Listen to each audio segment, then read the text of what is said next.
Good afternoon, welcome to good health. ఈ రోజు మనం థైరాయిడ్, పీసీఓడి గురించి తెలుసుకుందాం.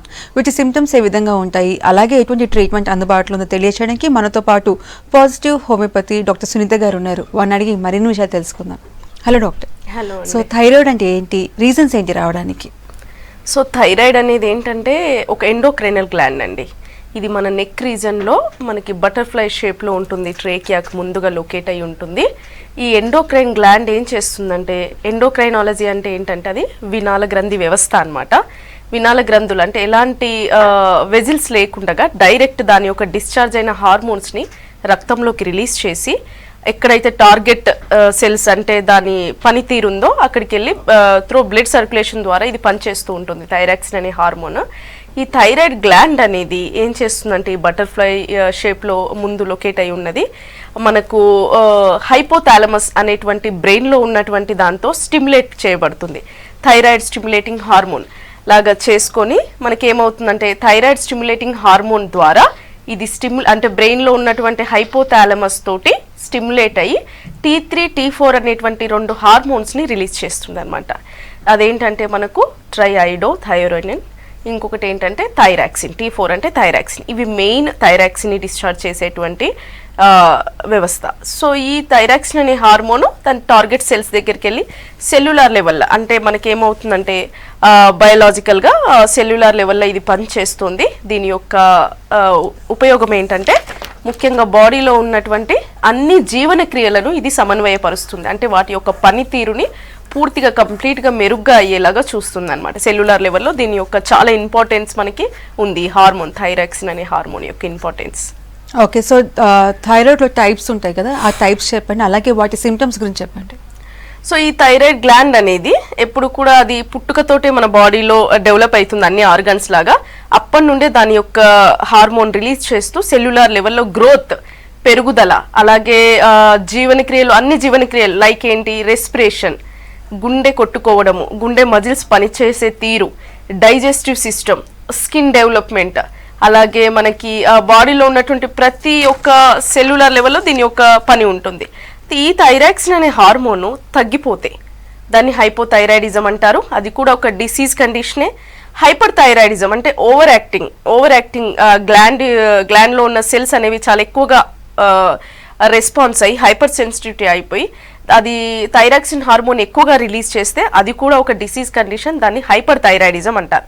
సో హైపర్ థైరాయిడిజం అని 2 ముఖ్యంగా మనము దీన్ని కండిషన్ని విభజించవచ్చు. ఇంకొకటి ఏంటంటే థైరాయిడ్కి రిలేటెడ్ ఉన్నటువంటిది గాయిటర్ అనేటువంటి ఒక సమస్య. సో గాయిటర్ కూడా మనం ఈ థైరాయిడ్ గ్లాండ్లోనే ఇంక్లూడింగ్ అయి చెప్పుకోవాలండి. ఈ 3 రకాలైనటువంటి డిసీజ్ కండిషన్స్ అనేవి మనం థైరాయిడ్లో చూస్తూ ఉంటాం. ఓకే, హైదరాబాద్ నుంచి కాలర్ ఉన్నారు. హలో. హలో మేడం, నమస్కారం మేడం. నమస్తే అండి, చెప్పండి, ప్రాబ్లం చెప్పండి, డాక్టర్ గారు ఉన్నారు. మేడం, మా ఫ్యామిలీ అంటే మాకు మ్యారేజ్ అయ్యి 1.5 year అయింది మేడం. ఓకే, 1.5 year అయింది. మేము ఆల్రెడీ ఫస్ట్ ప్రెగ్నెన్సీ వచ్చిందని చూపించాము. ఫస్ట్ ప్రెగ్నెన్సీ ఫస్ట్ చూపించాం మేడం. హలో చెప్పండి. హలో హలో చెప్పండి, ప్రాబ్లం చెప్పండి. అదే మేడం, మాకు పీసీఓడి ఉందని చెప్పారు మేడం. ఓకే, అది ఎట్లా తగ్గుతుంది ఏంటి అనేది. ఇప్పుడు మ్యారేజ్ 1.5 year. అవును మేడం, అవును మేడం. పిల్లలు ఉన్నారా అండి? వచ్చి కూడా మాకు ప్రెగ్నెన్సీ వచ్చి కూడా ఫెయిల్ అయింది మేడం. అచ్చా, అబార్షన్ అయింది. ఓకే, పీరియడ్స్ అవి రెగ్యులరా మీ వైఫ్ కి? అంటే పీరియడ్స్ కూడా రెగ్యులర్ లేదు మేడం, అదే ప్రాబ్లం. ఓకే అండి, బరువు ఎంత ఉంటారు? బరువు మేడం, బరువు ఎంత ఉంటారండి? తన వయసు ఎంత? తన వయసు, బరువు? తమ వయసు 20 మేడం. ఓకే, బరువు 54 మేడం. ఓకే అండి. సో ఇక్కడ జనరల్గా ఏంటంటే మనము పీసీఓడి సమస్య చెప్తున్నారు వాళ్ళు, ఇన్ఫెర్టిలిటీ కేసు. సో మనకు 2 రకాల ఇన్ఫెర్టిలిటీస్ ఉంటాయి, primary infertility, secondary infertility. Primary infertility అంటే అసలు ఇప్పటి వరకు కూడా కన్సీవ్ అవ్వకపోవడం అనమాట. భార్యాభర్తలు సహజ సిద్ధంగానే కలిసి ఉన్నప్పటికీ ఎలాంటి ప్రికాషన్స్ తీసుకోకుండా, పిల్లలు పుట్టకుండా ఎలాంటి ప్రికాషన్స్ తీసుకోకుండా ఇద్దరు దంపతులు కలిసి ఉన్నప్పటికీ 1 year వరకు పిల్లలు పుట్టకపోయే పరిస్థితిని మనము ఇన్ఫెర్టిలిటీ కింద, ప్రైమరీ ఇన్ఫెర్టిలిటీ కింద చెప్తాం. అయితే ఆల్రెడీ ఒక కన్సీవ్ అయ్యారు, ఒక ప్రెగ్నెన్సీ, ఆ తర్వాత ఏవో కారణాల చేత అది ఫెయిల్ అయింది అంటున్నారు, అంటే అబార్షన్ అయి ఉంటుంది. సో ఈ కండిషన్ నెక్స్ట్ ప్రెగ్నెన్సీ కోసం ట్రై చేయడం ఏంటంటే సెకండరీ ఇన్ఫెర్టిలిటీ. దీంట్లో మనము పీసీఓడి కండిషన్ కూడా ఒక కాజ్గా మనం చెప్తూ ఉంటాం. సో ఈ పాలిసిస్టిక్ ఓవేరియన్ డిసీజ్ అనేది యూటరిన్ కంప్లైంట్, అంటే గర్భసంచి దాని నిర్మాణాలలో ఉన్నటువంటి లోపం అనమాట. సో ఇక్కడ మనకి ఏమవుతుందంటే పాలిసిస్టిక్ ఓవేరియన్ డిసీజ్ అనేది అండాలు ఉంటాయండి గర్భసంచి చుట్టూ రెండు వైపులా కూడా మనకు ఓవేరియన్ లిగమెంట్ అనే దాంతో అటాచ్ అయ్యి మనకు అండాలు ఉంటాయి. ఆ అండాల నుండి మనకు ఈ అండాశయాల నుండి అండాలు విడుదలవుతూ ఉంటాయి అనమాట ప్రతి నెల. ఈ పీరియడ్స్ రెగ్యులర్గా వచ్చే వాళ్ళలో మనకి అండోత్పాదన అంటే ఏమంటారు ఓవిలేటరీ పీరియడ్ అనేది ఏదైతే ఉందో మనం ఫస్ట్ డే మెన్సెస్ అనుకుంటే 10th day or 11th day వాళ్ళ ఇండివిజువల్ పర్సనాలిటీని బట్టి 11th డే నుండి రిలీజ్ అయితే egg 18th up to 18th day వరకు ఎప్పుడైనా రిలీజ్ అవ్వచ్చు. సో ఈ టైంలో కలిసి ఉంటే కన్సీవ్ అయ్యే ఛాన్సెస్ ఉంటాయంటారు. సో ఈ పీసీఓడి ఉన్న కండిషన్లో ఏమవుతుందంటే ఆ ఓవ్యులేషన్ ఏదైతే జరుగుతుందో ఎగ్ అనేది రిలీజ్ అవ్వడం అనేది క్వాలిటీ ఎగ్ రిలీజ్ అవ్వకుండా అక్కడ కండిషన్స్ ఉంటాయి. అంటే ఏమవుతుంది, ప్రెగ్నెన్సీకి కావాల్సినటువంటి ఓవం అండం అనేది విడుదల జరగదు. ఎందుకు జరగదంటే అక్కడ ఉన్నటువంటి అండాశయంలో చిన్న చిన్న సిస్ట్ లాంటివి ఏర్పడతాయి. అక్కడ ఉన్నటువంటి మ్యూకోజా అంతా కూడా ఉబ్బిపోయి ఫాల్స్ ఫాలికిల్స్ ఏర్పడతాయి. ఆ ఫాల్స్ ఫాలికిల్స్ మెయిన్ ఏదైతే మనకు ఎగ్ రిలీజ్ అవ్వాలో దాన్ని రిలీజ్ అవ్వకుండా రెసిస్ట్ చేస్తుంది. కాబట్టి మెయిన్ ఎగ్ రిలీజ్ అవ్వాల్సింది రిలీజ్ అవ్వదు. ఈ కండిషన్ ఎందుకు వస్తుందంటే మనకి ఆ ఇండివిజువల్ పర్సనాలిటీకి మనకు ఆండ్రోజెన్స్ అంటే మగ హార్మోన్లు బాడీలో ఎక్కువ అవడం వల్ల అనమాట. బాడీలో ఎక్కువ అవడం వల్ల పరిస్థితి పీసీఓడి కండిషన్ వరకు వెళ్తారండి. దీనికి చక్కటి ట్రీట్మెంట్ మనకు అవైలబుల్ ఉంది. పర్మనెంట్ గా తగ్గించవచ్చు. అలాగే వెయిట్ కంట్రోల్ ఉండడము, హై న్యూట్రిషనల్ డైట్ తీసుకోవడము, regular physical activities, stress levels ని తగ్గించుకోవడము, ఇవన్నీ మెయింటైన్ చేస్తూ ఇంటర్నల్ మెడికేషన్ తో పర్మనెంట్ గా మనం పీసీఓడిని తగ్గించవచ్చు. ఒకసారి ఇచ్చి పాజిటివ్ హోమియోపతికో కన్సల్ట్ అవ్వండి, మీ రిపోర్ట్స్ అవి తీసుకొని వచ్చి. ఓకే, నెక్స్ట్ కాల్ తీసుకుందాము. Hello hello hello good afternoon అండి. మేడం నమస్తే మేడం. నమస్తే అండి, చెప్పండి ప్రాబ్లం చెప్పండి. మేడం మాకు మ్యారీడ్ అయ్యి 2.5 years అవుతుంది మేడం ప్రజెంట్. ఓకే. సో మేము చాలా మామూలుగా బయట హాస్పిటల్లో చూపించడం జరిగింది మేడం. ఓకే. బట్ ఇలాంటి కరెక్ట్ ఇన్ఫర్మేషన్ అనేది ఎవరు ఇస్తలేరు మేడం. ఓకే అండి, రిపోర్ట్స్ అన్ని నార్మల్ ఉన్నాయి ఇద్దరివి? ఆ రిపోర్ట్స్ వచ్చేసి మా వైఫ్ వచ్చేసి ఓకే బాగానే ఉన్నాయి మేడం రిపోర్ట్స్. బట్ మా రిపోర్ట్ మాత్రం కౌంట్స్ తక్కువనే అని చెప్పడం జరిగింది మేడం. ఓకే, స్పర్మ్ కౌంట్ తక్కువ ఉందన్నారా? అవును మేడం, ఎంతుందండి? కౌంట్స్ తక్కువనే అని చెప్పారు మేడం. ఓకే, తెలీదు మీకు మెజర్మెంట్ ఎంతనో? మీకు తెలీదా సార్ ఎంత అని? 6 మేడం, 06 ఓన్లీ 6%. అచ్చా, 6 million. ఓకే అండి. సో ఇన్ఫర్మేషన్ ఏం తెలియట్లేదు మీకు? అవును మేడం, ఇన్ఫర్మేషన్ ఎలాంటి కరెక్ట్ క్లియర్ ఇన్ఫర్మేషన్ ఎవరు ఇస్తలేరు మేడం. సో అసలు ప్రాబ్లం ఏంటిది అసలు ఎందుకు? వైఫ్ ఏజ్ ఎంతండి? మీ వైఫ్ ఏజ్? మాది ఏజ్ వచ్చేసి నా 24 మేడం. Me wife the? మా వైఫ్ వచ్చేసి 21 ఉంటుంది మేడం. 21, 22. పీరియడ్స్ రెగ్యులరా తనకి? అవును మేడం, రెగ్యులర్ ఉన్నాయి మేడం. అంటే 1 day ఒక రోజు ముందు ఒక రోజు వెనుక అట్లా వస్తుంది మేడం. ఆఫ్టర్ 6 months బ్యాక్ ఒక 3 months కంటిన్యూగా పీరియడ్స్ రాలేదు మేడం తనకి. ఓకే అండి. సో అప్పుడు హాస్పిటల్ తీసుకెళ్ళినప్పుడు ప్రెగ్నెన్సీ కన్ఫర్మేషన్ టెస్ట్ కోసం తీసుకెళ్ళినప్పుడు అలాంటిది ఏం లేదమ్మా అని ఇట్లా మేడం చెప్పడం జరిగింది. సో మళ్ళీ పీరియడ్స్ కంటిన్యూగా రావడానికి కూడా మెడిసిన్స్ అనేది యూజ్ చేయడం జరిగింది మేడం. అచ్చా, ఓకే అండి. ఓకే, అర్థమైంది. ఇక్కడ ఏంటంటే మనకు ఒక ప్రెగ్నెన్సీ పాజిటివ్ రావాలంటే, ఒక ఫెర్టైల్ కండిషన్ ఉండాలి అంటే ఇద్దరు మేల్ అండ్ ఫీమేల్ ఇద్దరు కూడా రెస్పాన్సిబుల్ అనమాట ఆ కేసులో. అంటే మనకి ఒకసారి మ్యారేజ్ అయిన తర్వాత 1 year వరకు ఇద్దరు కూడా సహజ సిద్ధంగా న్యాచురల్ గా కలిసి ఉంటూ ఎలాంటి పిల్లలు పుట్టకుండా అంటే తీసుకునే ప్రికాషన్స్, మందులు వేసుకోవడము, కండోమ్స్ యూజ్ చేయడము, మనకు డయాఫ్రమ్స్ అంటారు, ప్లస్ కాపర్ టీ, ఇలాంటివి ఏవి కూడా ఐయుఎస్డి ఇవేవి కూడా మనకి యూజ్ చేయకుండా సహజ సిద్ధంగా కలిసి ఉన్నప్పుడు అయినప్పటికీ 1 year వరకు ప్రెగ్నెన్సీ ఒక్కసారి కూడా కన్సీవ్ అవ్వకపోతే అప్పుడు ప్రాబ్లం ఉందా లేదా రూల్ అవుట్ చేసుకోవాలి ఫస్ట్. అండ్ మెయిన్ ఫీమేల్స్ విషయంలోకి వచ్చినప్పుడు పీరియడ్స్ రెగ్యులర్ ఉందా లేదా చూసుకోవాలి. ఆమె హైట్కి తగ్గట్టుగా బరువు ఉన్నారా లేదా చూసుకోవాలి. ఆమెలో రక్తహీనత ఏమైనా ఉందా, అంటే ఎనిమిక్ కండిషన్స్, రక్తహీనత కూడా ఒక కాజ్ అయి ఉంటుంది పీరియడ్స్ రాకపోవడానికి. ఒక పీసీఓడి కాదు, రక్తహీనత ఏమైనా ఉందా. తర్వాత అలాగే మనకు గర్భసంచికి సంబంధించి ప్రాబ్లమ్స్ ఏమైనా ఉన్నాయి అంటే గర్భసంచి యొక్క సైజు, అండోత్పాదన, తర్వాత మెన్స్ట్రువల్ పీరియడ్స్ లో కరెక్ట్ ఎగ్ రిలీజ్ అవుతుందా, ఇవన్నీ కూడా ఫీమేల్స్ కి సంబంధించినవి. అలాగే అన్ని hormones, follicular stimulating hormone, luteinising hormone, oestrogens, progesterones ఇవన్నీ కూడా అన్నమాట. మనకి ప్రొలాక్టిన్స్ ఇవన్నీ హార్మోన్స్ ఉంటాయి, థైరాక్సిన్ తో సహా థైరాయిడ్ హార్మోన్.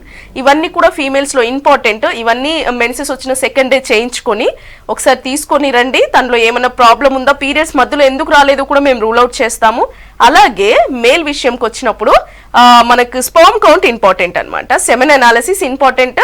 ఆ స్పర్మ్ కౌంట్ మనకి ఇన్ జనరల్ గా మనకి ఏంటంటే 40 to 120 మిలియన్స్ వరకు, 50 to 120 మిలియన్స్ వరకు నార్మల్ రేంజ్ అండి. దానికంటే తక్కువ స్థితి ఉన్నప్పుడు అంటే 6 మిలియన్స్ అంటున్నారు, అది ఓలిగోస్పర్మియా కేసు. స్పర్మ్ యొక్క ప్రొడక్షన్ ఎందుకు తక్కువ ఉందో మనం రూల్ అవుట్ చేసుకోవాలి. అలాగే ఉన్నటువంటి స్పర్మ్ యొక్క మార్ఫాలజీ అంటే దాని యొక్క షేప్, దాని యొక్క సైజ్, దాని యొక్క మొటిలిటీ, అలాగే యాక్టివ్నెస్ ఎంత ఉందనేది కూడా క్వాలిటీ ఇంపార్టెంట్. ఈ రెండు కూడా చూసుకోవాలి. అలాగే వాళ్ళకి షుగర్, డయాబెటీస్ లాంటివి ఇంకేమైనా డిసీజెస్ ఉన్నాయా, వైరల్ ఇన్ఫెక్షన్స్ హస్బెండ్ లోను వైఫ్ లోను, రెండు కూడా ఈ ఇన్వెస్టిగేషన్స్ క్లియర్ కట్ గా కావాలి. ఇవన్నీ రిపోర్ట్స్ తీసుకొని వచ్చి మంచి కౌన్సిలింగ్ తీసుకోండి మీరు ఒకసారి. ఏ రోజు నుండి ఏ రోజు వరకు ఎగ్ రిలీజ్ అవుతుంది, ఎలాంటి కండిషన్ లో కలిసి ఉండాలి, ఇవన్నీ కూడా మీరు డాక్టర్ కన్సల్టేషన్ ఉంటే మీకు ఈ డౌట్స్ అన్ని క్లియర్ అయిపోతాయండి. ఏ ప్రాబ్లము లేదు అంటే మనము ట్రీట్మెంట్ ఇవ్వచ్చు. అలాగే ఓలిగోస్పర్మియా కేసెస్ కి అంటే స్పర్మ్ కౌంట్ తక్కువ ఉందని చెప్తున్నారు సార్ మీకు, ఇది కేసెస్ హోమియోపతిలో చాలా సక్సెస్ఫుల్ గా సొల్యూషన్ ఉంటుంది. మీరు ఒకసారి వచ్చి ఈ రిపోర్ట్స్ తో పాజిటివ్ హోమియోపతి క్లినిక్ కి కన్సల్ట్ అవ్వండి. ఓకే, నెక్స్ట్ కాల్ తీసుకుందాము. హలో హలో, నమస్తే అండి. నమస్తే అండి. చెప్పండి, ప్రాబ్లం చెప్పండి, డాక్టర్ గారు ఉన్నారు. మ్యారేజ్ అయ్యి 2.5 years అయింది. ఫస్ట్ ప్రెగ్నెన్సీ వచ్చి అబార్షన్ అయింది. మళ్ళా అప్పుడు మేము థైరాయిడ్ టెస్ట్ చేపిలేదు. ఓకే. మళ్ళా రెండో ప్రెగ్నెన్సీ థైరాయిడ్ టెస్ట్ చేపిస్తే more than 100 ఉన్నింది. మళ్ళీ డాక్టర్ గారు థైరాయిడ్ టాబ్లెట్స్ రాయించారు. ఇప్పుడు బేబీ అన్నమాట. ఓకే. బేబీ డెలివరీ అయిన తర్వాత కూడా థైరాయిడ్ అట్లే కంటిన్యూ అవుతుంది మేడం. యాక్చువల్ గా ఇప్పుడు కూడా 100 mcg వాడుతా ఉంది. ఓకే. పీరియడ్స్ 1 month 25 days కి వస్తుంది, 1 month 35-40 days అట్లా వస్తుంది మేడం. ఓకే అది థైరాయిడ్ ప్రాబ్లమా లేకపోతే? ఓకే అండి. ఏజ్ ఎంత అండి తనది? తన ఏజ్ 27, వెయిట్ వచ్చి 50-52 అట్లుంటుంది. ఓకే అండి. ఇప్పుడు బేబీకి ఎంత వయసు? బేబీ వయసు 9 months అయింది మేడం. ఓకే అండి. ఓకే. ఇక్కడ మనకేంటంటే థైరాయిడ్ అనేది ఒక రిస్క్ ఫ్యాక్టర్ ప్రెగ్నెన్సీలో రావడం. అంటే అక్కడ ఏమవుతుందంటే హైపోథైరాయిడిజం ఈ కేసు. ఎందుకంటే TSH థైరాయిడ్ స్టిమ్యులేటింగ్ హార్మోన్ ఎక్కువగా ఉంది మెజర్మెంట్ లో, అంటే T3 T4 తక్కువగా ఉంది, అది స్టిమ్యులేషన్ ఇస్తూ ఉంది బ్రెయిన్ నుండి. కాబట్టి ఇదేంటంటే హైపోథైరాయిడిజం కేసు అండి. పొద్దున్నే సప్లిమెంట్ ఎంత వేసుకుంటున్నారంటే 100 mcg వేసుకుంటున్నారు. సో ఇక్కడ ఏం జరుగుతుందంటే ఇన్ ప్రెగ్నెన్సీలో థైరాక్సిన్ హార్మోన్ యొక్క నీడ్ చాలా ఉంది. ఎందుకంటే ఆ ఫీటస్ ఏర్పడడానికి, అది డెవలప్ అవ్వడానికి దాని యొక్క వంతు కూడా ఉంటుంది, చాలా ఇంపార్టెంట్. ఈ థైరాక్సిన్ యొక్క నీడ్ ఎలా ఉంటుందంటే మదర్ కి కావాలి, ఎట్ ద సేమ్ టైం ఆ బేబీకి కూడా కావాలి, డెవలప్ అవుతున్న బేబీకి రెండింటికి నీడ్ చాలా కావాలి. కాబట్టి అక్కడ డెఫిషియన్సీ ఏర్పడుతుంది. సో ప్రెగ్నెన్సీలో ఇప్పుడు 3rd month నుండే యాంటీనెంటల్ చెకప్స్ లో థైరాయిడ్ అనేది ఎందుకు ఇంక్లూడ్ చేస్తున్నారు థైరాయిడ్ ప్రొఫైల్ అంటే ఇదే రీజన్. ఎందుకంటే డెవలప్మెంట్, బేబీ యొక్క డెవలప్మెంట్, తన గ్రోత్ అంతా కూడా దీని మీద కూడా ఆధారపడి ఉంటుంది. ఒక్కొక్కసారి ఇది తక్కువగా ఉంటే అబార్షన్స్ అయ్యే ఛాన్సెస్ కూడా ఉంటాయి. కాబట్టి ముందే రూల్ అవుట్ చేశారు. అయితే అది ప్రెగ్నెన్సీ అయిన తర్వాత కూడా కంటిన్యూ అవ్వడం అనేది ఇంకా ఆమెలో డెఫిషియన్సీ రావడమే అన్నమాట. అంటే అది మందగొడిగా తయారైపోయింది, ఆ గ్లాండ్ థైరాక్సిన్ సరిగ్గా రిలీజ్ చేయడం లేదు. సో అందుకని మీరు బయట నుండి వేసుకుంటున్నారు సప్లిమెంటేషన్. అలా కాకుండా ఈ థైరాయిడ్ అనేది ఇంకా లైఫ్ లాంగ్ అలా డోస్ పెరుగుతూ పోకుండా మనం సర్టెన్ ట్రీట్మెంట్ తీసుకుంటే థైరాక్సిన్ హార్మోన్ ఓన్ గా అది ప్రిపేర్ చేసుకునేలాగా మనం చేయగలగాలి. సో హోమియోపతిలో అది అవైలబుల్ ఉందండి. అసలు జనరల్ గా ఆ పర్సనల్ ఇండివిజువల్ కి ఎందుకు డెవలప్ అయింది, థైరాయిడ్ అనేది ఎందుకు డెవలప్ అయింది అనేది కేసు అనాలిసిస్ చేసి ఆ డెఫిషియన్సీని పూరించే విధంగా ఆ జెనెటిక్ కాన్స్టిట్యూషనల్ ట్రీట్మెంట్ ఇచ్చి మనకి ఆ థైరాయిడ్ అనేది నార్మల్ స్థితికి తెచ్చేటువంటి అవకాశం ఉంది. ఖచ్చితంగా ఇలాంటి కేసెస్ చాలా ఉన్నాయి. మీరు ఒకసారి వచ్చి కన్సల్ట్ అవ్వండి. మనం ఆ 100 dose నుండి 75-50 అట్లా ట్యాప్ చేసుకుంటూ కంప్లీట్ నార్మల్ స్థితికి తీసుకొచ్చే అవకాశం ఉంటుంది. ఓకే, కరీంనగర్ నుంచి కాలర్ ఉన్నారు. Hello madam. హరీష్ గారు, నమస్తే అండి. మేడం నా ప్రాబ్లం ఏంటంటే మ్యారేజ్ 3 years అయింది మేడం.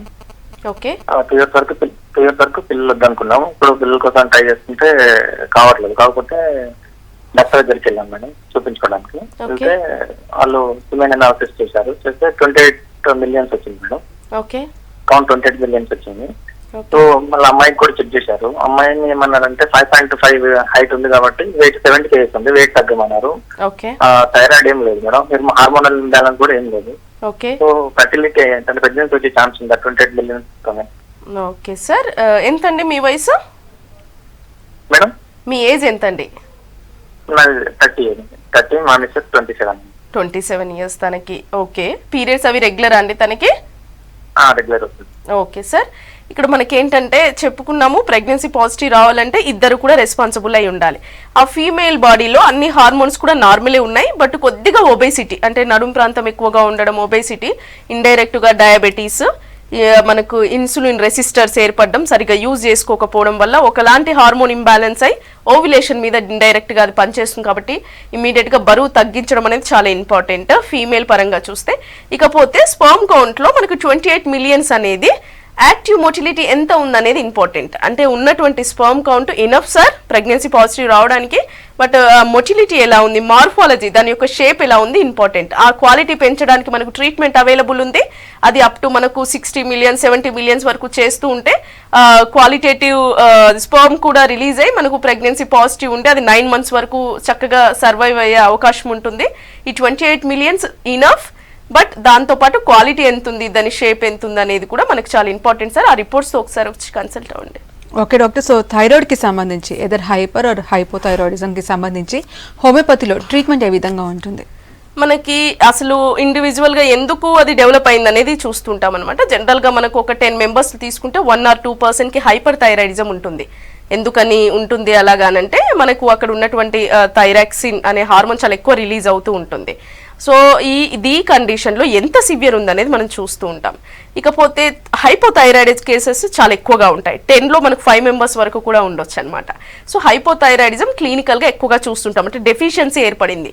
ఒకప్పుడు కేవలం అయోడిన్ డెఫిషియన్సీ మాత్రమే ఉండేది, అంటే దొడ్డుప్పు యూజ్ చేసేవాళ్ళు, అయోడైజ్ సాల్ట్ యూజ్ చేసేవాళ్ళు కాదు. కాబట్టి అక్కడ మనకు అయోడిన్ చాలా ఇంపార్టెంట్ థైరాక్సిన్ మెకానిజం డెవలప్ అవ్వడానికి. సో ఇది అయోడిన్ డెఫిషియన్సీ వల్ల మాత్రమే వచ్చేది. కానీ ఇప్పుడు ఏంటంటే food, life style, stress levels, hereditary అంటే పేరెంట్స్ నుండి రావడము, తర్వాత సెడెంటరీ లైఫ్, అలాగే గాయిట్రోజన్స్ ఎక్కువగా యూజ్ చేయడము, ఇలాంటి అన్ని కండిషన్స్ వల్ల మనకు హైపోథైరాయిడిజం డెవలప్ అవుతుంది. సో 2 కేసెస్లో కూడా ఫస్ట్ హోమియోపతి ట్రీట్మెంట్లో మనం కేస్ అనాలిసిస్లో ఆ పర్సన్కి ఎక్కడ ఇది రిలీజ్ అవ్వడానికి గల కారణం ఏంటి, ఇలా అబ్నార్మల్ కండిషన్ ఎందుకు ఉంది, తర్వాత అది ఏ స్టేజ్లో ఉంది, అంటే మనకు కొన్ని కాంప్లికేషన్స్ వరకు వెళ్తాయి థైరాయిడ్ కేసెస్లో. ఫస్ట్ అసలు సిమ్టమ్స్ కనిపించకపోవచ్చు, 1 year వరకు అది బయటపడకపోవచ్చు. ఎప్పుడైతే ఈ హైపోథైరాయిడిజం కేసెస్లో ఒబేసిటీ, బరువు ఉన్నారు, తర్వాత వాళ్ళకి స్కిన్ అంతా డ్రై అవుతుంది, హెయిర్ లాస్ ఉంటుంది, ఓవ్యులేషన్ అంటే పీరియడ్స్ ఇర్రెగ్యులర్ అయ్యింది, స్లోగా ఉన్నారు, డల్గా ఉన్నారు, ఇలాంటి కండిషన్లో మాత్రమే మనం అప్పుడు రూల్ అవుట్ చేసుకుంటాం. అంటే స్లో డెవలప్మెంట్ ఉంటుంది కాబట్టి నెగ్లెక్ట్ చేసే అవకాశం ఉంది. సో ఇదంతా కూడా మనం కేస్ హిస్టరీ ద్వారా తీసుకొని క్లియర్గా ట్రీట్మెంట్ అనేది డైరెక్ట్ మనము మెడికేషన్ ఇస్తాం కాబట్టి ఎలాంటి సఫరింగ్ లేకుండా సేఫ్ సైడ్గా మనకు ట్రీట్మెంట్ 100% తగ్గిపోయే అవకాశం ఉంటుంది. ఓకే, నెక్స్ట్ కాల్ తీసుకుందాము. హలో హలో, నమస్తే అండి. నమస్తే అండి. అది మాకు మ్యారేజ్ అయి 13 years అయిందండి. Okay. నమస్తే మేడం. నమస్కారం, చెప్పండి. 13 years అండి. అయితే ట్రీట్మెంట్ తీసుకున్నాం మేడం. తీసుకుంటే ట్యూబ్ బ్లాకర్స్ అని చెప్పారండి. ఓకే, ట్యూబ్స్ బ్లాక్ ఉన్నాయని చెప్పారండి. 2 sides ట్యూబ్స్ బ్లాక్ ఉన్నాయంటండి. అంటే ఇంకా మేము వదిలేసాము. వదిలేసిన తర్వాత మరి ఈ మధ్యలో థైరాయిడ్ వచ్చిందండి, 11 ఉందండి. ఓకే, థైరాయిడ్ 11 point ఉందండి. ఓకే అండి, వినిపిస్తోంది, చెప్పండి. ఇప్పుడు 50 ml వాడుతున్నామండి. కంటిన్యూ ఇలాగే మెడిసిన్ వాడాలా అండి? ఓకే అండి, మీ వయసు ఎంత అండి? మాది 27 అండి. ఓకే, మీకు థైరాయిడ్ ఎంత కాలం నుండి వచ్చిందన్నారు? ఈ మధ్యనే మేడం, అంటే 1 month అవుతుంది మేడం. ఓకే అండి, ఇక్కడ మనకి ఏంటంటే ఫస్ట్ ఇన్ఫెర్టిలిటీ కేసు వచ్చేసి మనకు ఇన్ఫెర్టిలిటీ ఉంది, 13 years నుండి కూడా ప్రాబ్లం ఉంది. చెప్పుకున్నట్టుగా ట్యూబల్ బ్లాక్స్ ఉన్నాయి. ఫస్ట్ ఆ ట్యూబల్ బ్లాక్స్ అంటే IVF వరకు మాత్రమే మనకు సజెస్ట్ చేస్తారు. డైరెక్ట్ ఓవం తీసుకుంటారు, స్పర్మ్ తీసుకుంటారు, ట్యూబ్లో పెంచి గర్భసంచిలోకి ఎక్కించడం, ఇన్ విట్రో ఫెర్టిలైజేషన్ అదొకటి ఛాన్స్ ఉంటుంది. ఇంకోటి అసలు దేనికి ఏర్పడిందో చూసి మనం కాన్స్టిట్యూషనల్ ట్రీట్మెంట్ కూడా ట్రై చేయొచ్చండి హోమియోపతిలో. ఆ ఇన్ఫెక్షన్ అది దేనివల్ల వచ్చింది, అది ఎందుకు బ్లాక్ అయింది అనేది కొంచెం క్రానిక్ కేసు ఇది ఇన్ఫెర్టిలిటీలో మాత్రం. ఒకసారి వచ్చి కన్సల్ట్ అవ్వండి. ఇకపోతే ఏంటంటే థైరాయిడ్ విషయంలో బార్డర్ లైన్లో ఉందండి. అది మనకు TSH చెప్తున్నారు మీరు measurement. TSH thyroid stimulating hormone ఏంటంటే మనకి దాని మెజర్మెంట్స్ 0.35 నుండి 5.5 వరకు ఉండాలి మనకు. అంటే in between that up to 5 ఉండొచ్చు. బట్ అది 11.6 చెప్తున్నారు. అంటే ఏంటంటే బార్డర్ లైన్లో కొంచెం టువర్డ్స్ హైపోథైరాయిడిజంకి వెళ్ళారు. అంటే డెఫిషియన్సీ ఏర్పడుతుంది బాడీలో. 12.5 వేసుకుంటున్నారు మీరు ఫస్ట్ ఇనిషియల్ స్టేజ్. అది కూడా మనం తీసేయొచ్చండి. ఇంకా ఇప్పుడే స్టార్ట్ అయింది కాబట్టి 100% దాన్ని ఇంకా ఆ హార్మోన్ కూడా ఇంబ్యాలెన్స్ అవ్వకుండా మనం చేయొచ్చు. మీరు ఇమీడియట్గా వచ్చి హోమియోపతి కన్సల్ట్ అవ్వండి. కాన్స్టిట్యూషనల్ ట్రీట్మెంట్ ఇచ్చి మీకు అంటే స్ట్రెస్ లెవెల్స్ వల్ల దేని వల్ల వచ్చింది థైరాయిడ్ అనేది, అక్కడ ఎందుకు మెకానిజం దెబ్బతినింది, ఎందుకు డెఫిషియన్సీ ఏర్పడుతుందో దాని మీద మీకు పర్సనల్ ట్రీట్మెంట్ అనేది ఉంటుంది. మీరు వచ్చి కన్సల్ట్ అవ్వండి. ఇది చాలా ఇనిషియల్ డేస్, ఈజీగా మనము 100% తీసేయొచ్చు. ఓకే, కరీంనగర్ నుంచి కాలర్ ఉన్నారు. హలో హలో దీప్తి గారు. మేడం నా పేరు దీప్తి మేడం. నాకు థైరాయిడ్ వచ్చేసి 1 year అవుతుంది మేడం. ఓకే మేడం నాకు ఒక డౌట్ మేడం. అయితే ఇప్పుడు థైరాయిడ్ ఉండడం వల్ల పిల్లలు కాదు అనేసి విన్నా మేడం. అలాంటిది ఏమైనా అది నిజమా మేడం? ఎంతవరకు నిజం మేడం అని తెలుసుకోవడానికి కాల్ చేశాను మేడం. మీరు అన్మ్యారీడా అండి? ఆహా లేదు మేడం, మ్యారేజ్ అయ్యి 3 years అవుతుంది మేడం. కిడ్ ఉన్నారా? ఇప్పటి వరకు పిల్లలు కాలేదు మేడం. నాకు థైరాయిడ్ వచ్చేసి 1 year అవుతుంది మేడం. ఎంత వేసుకుంటున్నారమ్మా tablet? Madam 100 tablets bottle madam. Dose ఎంత? 100 mcg? అవును మేడం. అచ్చా అచ్చా ఓకే. పీరియడ్స్ అవి రెగ్యులర్ అండి? అవును మేడం, రెగ్యులర్ మేడం. ఓకే అండి. ఇక్కడ థైరాయిడ్ కూడా వన్ ఆఫ్ ద కాజ్ అవుతుంది పిల్లలు పుట్టకపోవడానికి. అదే మెయిన్ కాజ్ కాదు. మనకు గర్భసంచి, తర్వాత దాని నిర్మాణాలు, తర్వాత పర్సనాలిటీ ఇండివిజువల్గా అన్నీ కూడా ఇంక్లూడ్ అయ్యి, హార్మోన్స్ అన్నీ కూడా చాలా ఇంపార్టెంట్, అవన్నీ కూడా ఇంక్లూడ్ అయ్యి థైరాయిడ్ కూడా వన్ ఆఫ్ ద కాజ్ అనమాట. ఇదేం చేస్తుందంటే ఇండైరెక్ట్గా ఓవ్యులేషన్ మీద పనిచేస్తుంది. ఓవ్యులేషన్ అంటే అండం యొక్క విడుదల, ఏదైతే మనకు అండాలు విడుదల అవుతాయో ప్రతి నెల, ఆ అండం యొక్క విడుదల సరిగ్గా అవ్వకుండగా, అంటే ఆ ఫెర్టిలిటీ అనేది సరిగ్గా లేకుండగా ఇది మనకి ఇండైరెక్ట్గా థైరాయిడ్ అనేది కాజ్ అవుతూ ఉంటుంది. కాబట్టి థైరాయిడ్ కూడా ట్రీట్మెంట్ తీసుకుంటూ, అంటే బరువు కూడా పెరిగే అవకాశం ఉంటుంది 100 mcg చేసుకుంటున్నారంటే. అంటే అంత ఇనాక్టివ్ ఉంటుంది అనమాట. కొవ్వు కరగకపోయే స్థితి, కొలెస్ట్రాల్ పెరగడము, లావ్ ఎక్కిపోవడము, ఒబేసిటీ మళ్ళీ ఇండైరెక్ట్గా పిల్లలు పుట్టకపోవడానికి కారణం అవుతుంది. కాబట్టి ఈ థైరాయిడ్ వల్ల వచ్చే కాంప్లికేషన్స్ ఇండైరెక్ట్గా పిల్లలు పుట్టకపోవడానికి రీజన్ అవుతుంది. కాబట్టి ముందు థైరాయిడ్కి ట్రీట్మెంట్ తీసుకుంటూ దాని కాంప్లికేషన్స్ రాకుండా మీరు ట్రీట్మెంట్ తీసుకుంటే మనకి ప్రెగ్నెన్సీ పాజిటివ్ వచ్చే అవకాశం ఉంటుందండి. కాబట్టి ట్రీట్మెంట్ దీనికి పిల్లల కోసం ట్రీట్మెంట్ తీసుకునే టైంలోనే మీరు థైరాయిడ్ కూడా పర్మనెంట్ ట్రీట్మెంట్ తీసుకోవడానికి ట్రై చేయాలి. ఓకే, సో ఓవరాల్గా PCOD అలాగే థైరాయిడ్కి సంబంధించి హోమియోపతిలో మంచి ట్రీట్మెంట్ అందుబాటులో ఉందని చెప్తున్నారు. థ్యాంక్ యూ సో మచ్ అండి. ఇది ఇవాళ good health. Keep watching V6 news.